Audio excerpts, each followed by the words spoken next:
Que o amor do Pai, do Filho e do Espírito Santo estejam sempre dentro de você.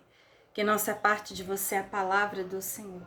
Porque essa palavra orienta, essa palavra cura, essa palavra fortalece, essa palavra nos dá discernimento, essa palavra abre os nossos olhos espirituais, essa palavra abre os nossos ouvidos para compreender o querer de Deus, para entender o que Deus quer que façamos. Essa palavra, ela é comparada à luz. Salmo 119, versículo 105. Lâmpada para os meus pés e luz para o meu caminho é a tua palavra. Porque ela endireita os caminhos, ela te mostra onde você deve entrar, onde você não pode entrar, como você deve andar. Ela clareia todas as trevas que tentam te oprimir, que tentam te sufocar. Essa palavra, ela não nos deixa enganados e nem confundidos. É por isso que sempre eu falo com as pessoas a dificuldade que muitos encontram de ler essa palavra. E eu falo até mesmo comigo. Quantas vezes eu pego a Bíblia e dá sono, vem aquela abrição de boca, ou então eu lembro que eu tenho que fazer uma coisa, eu tenho que resolver outra, eu tenho que mandar uma mensagem, eu tenho que ligar para alguém, ou então alguém me liga, é algo que me distrai, é algo que tira a minha atenção, e vem ansiedade, vem incômodo, e aí eu levanto, eu já não consigo me concentrar, ou então eu leio e eu não consigo compreender, eu não entendo, eu acho melhor não ler, porque não adianta ler se eu não entendo. Enfim, alguém que chama, né? Não é às vezes desse jeito. É tantas coisas que vêm para tirar a nossa atenção, porque essa palavra, ela é mais preciosa que o ouro. Essa palavra, ela é mais valiosa do que todas as riquezas que existem neste mundo. Porque essa palavra não é a palavra de qualquer pessoa. Essa palavra é a palavra de Deus. Essa palavra, ela gera vida, ela gera fé. A fé vem por ouvir a palavra de Deus. No livro de Provérbios, capítulo 28, versículo 9, tem um versículo que eu acho muito forte. E aqui neste versículo está escrito que se alguém se recusa a ouvir a lei, no caso o quê? A palavra de Deus. Se alguém se recusa a ouvir a palavra de Deus, até as suas orações serão detestáveis. Em algumas versões diz abomináveis. Então, se você se recusa a ouvir essa palavra, que não é a palavra de qualquer um, é a palavra do Criador, que Ele nos deixou para abrir os nossos olhos, para nos dar entendimento, nos dar sabedoria, nos ensinar a como lidar em qualquer situação. A palavra de Deus nos orienta e nos instrui a cada situação, em cada momento de nossas vidas. É por isso que nós não podemos desprezar a palavra, até porque João capítulo 1, ele compara essa palavra ao próprio Cristo. No princípio era a palavra, e a palavra estava com Deus, e a palavra era o próprio Deus, falando do Filho de Deus. É por isso que Salomão aqui, ele diz que se alguém se recusa a ouvir essa palavra, ele não gosta, ele rejeita, ele não quer, ele não aceita.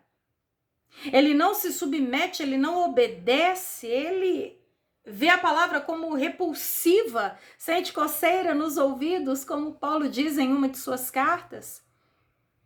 Pois essa pessoa, quando ela orar, quando ela resolver buscar a Deus, mas rejeitando a palavra de Deus, até as suas orações serão detestáveis.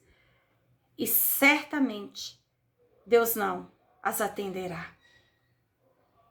Porque essa palavra, ela foi enviada por Deus para nos abençoar, para nos orientar, para nos ensinar a viver, para endireitar os nossos caminhos.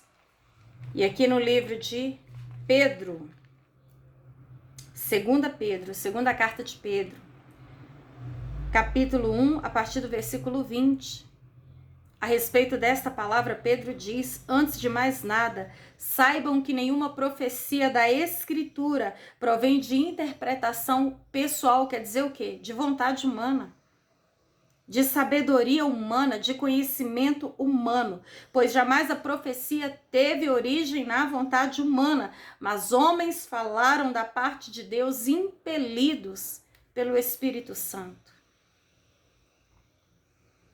É um privilégio nós termos um exemplar da Bíblia em nossas mãos, porque existem milhares de pessoas que nunca ouviram falar, nem ao menos tocaram um dia num exemplar como esse.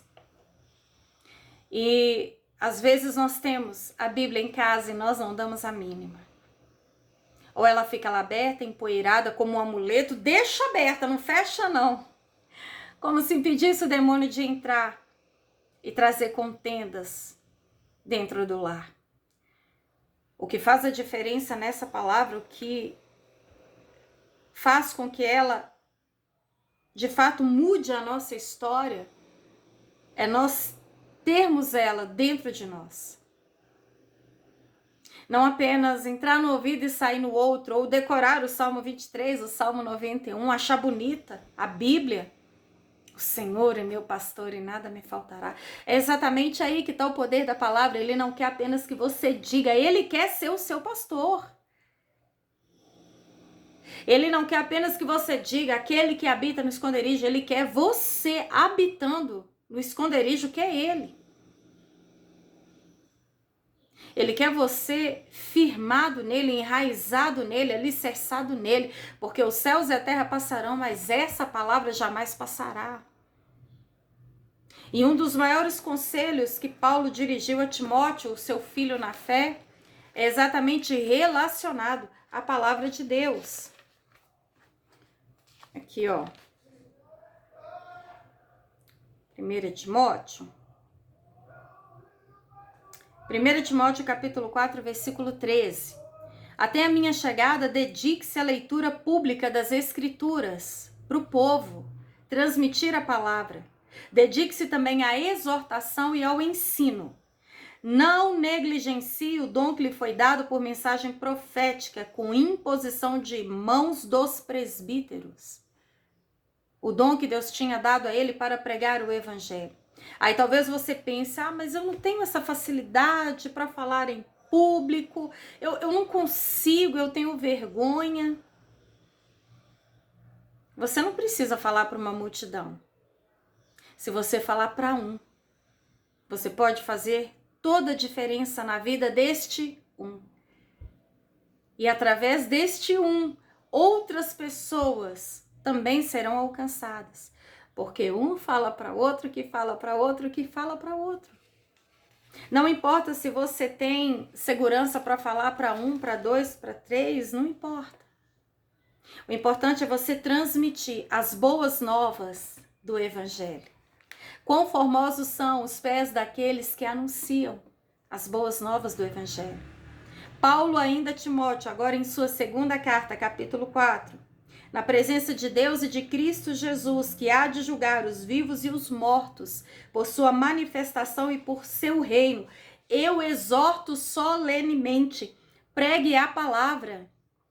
Esteja preparado a tempo e fora de tempo. Repreenda, corrija, exorte com toda paciência e doutrina, pois virá o tempo em que não suportarão a sã doutrina. Pelo contrário, sentirão coceira nos ouvidos, juntando mestres para si mesmos, segundo os seus próprios desejos.